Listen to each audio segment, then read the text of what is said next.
ഒരു രാജ്യം കുറേ അധികം സ്ത്രീകളെ കൊല്ലുക, കുറേ അധികം കുഞ്ഞുങ്ങളെ കൊല്ലുക, കുറേ അധികം നഴ്സറികളും സ്കൂളുകളും തകർക്കുക. ഇത് വലിയ വിജയമാണെന്ന് ആരെങ്കിലും ആഘോഷിക്കുന്നുണ്ട്? നോക്കൂ, നമ്മുടെ നാട്ടിലും ആഘോഷിക്കുന്നുണ്ട്.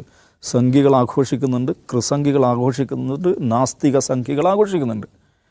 സ്ത്രീകളെയും കുഞ്ഞുങ്ങളെയും കൊല്ലുക, അതിലിങ്ങനെ ഗരിമ നടിക്കുക, അതിൻ്റെ ഡമ്പ് പറഞ്ഞ് നടക്കുക. ഇതല്ലാതെ ഈ 1.5 വർഷം കൊണ്ട് ഇസ്രായേൽ എന്താണ് നേടിയതെന്ന് വെച്ചാൽ ഒരു ചുക്കും നേടിയിട്ടില്ല.